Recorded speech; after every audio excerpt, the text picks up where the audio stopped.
Hi అండి, నమస్తే. Welcome back to Ramya recipes vlogs. ఈరోజు వీడియోలో బెండకాయతో స్టఫింగ్ ఎలా ప్రిపేర్ చేయాలో చూపిస్తున్నానండి.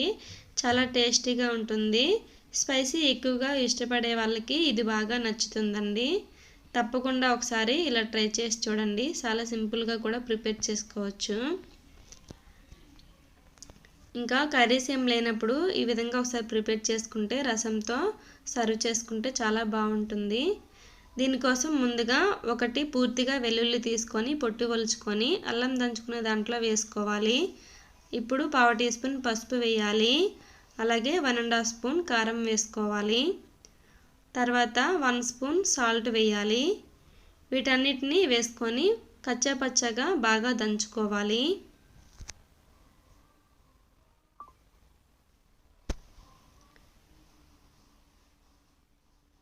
ఈ విధంగా కచ్చాపచ్చగా దంచుకోవాలండి.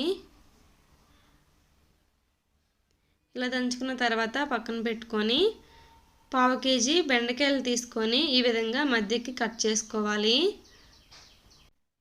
ఇప్పుడు ముందుగా మనం రెడీ చేసి పెట్టుకున్న స్టఫింగ్ ఉంది కదా, దీన్ని బెండకాయలో కొంచెం కొంచెం ఇలా పెట్టాలి.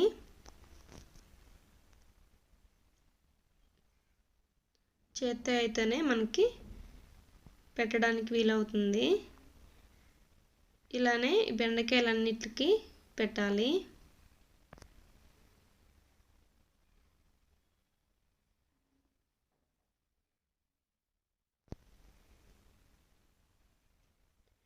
ఇవి రెడీ చేసేలోపు పక్కన స్టవ్ ఆన్ చేసి కళాయి పెట్టుకొని కొంచెం ఆయిల్ వేసుకొని హీట్ చేసుకోవాలి. ఆయిల్ హీట్ అయిన తర్వాత ఒక్కొక్క బెండకాయని అందులో పెట్టాలి.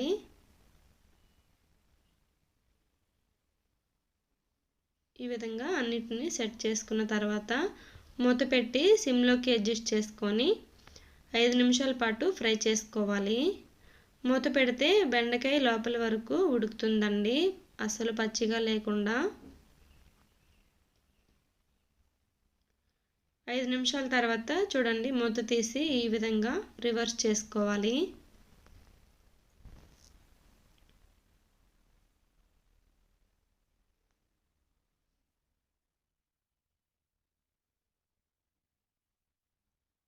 చూడండి, ఈ విధంగా ఫోర్క్ స్పూన్తో అయితే మనకి వీలుగా ఉంటుంది.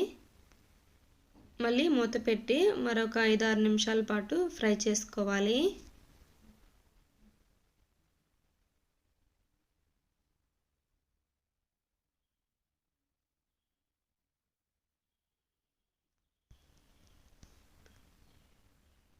చూడండి, ఈ విధంగా ఫ్రై అయిన తర్వాత ఒక ప్లేట్లోకి తీసుకోవడమే.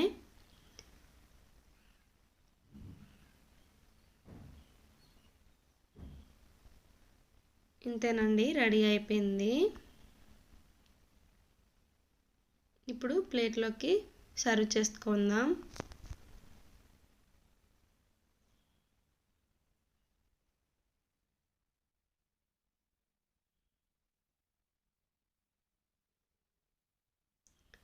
నార్మల్గా అయినా తినచ్చు, లేదంటే రైస్లోకైనా తినొచ్చండి. రసం చేసుకొని ఈ విధంగా ప్రిపేర్ చేసుకొని తింటే చాలా బాగుంటుంది.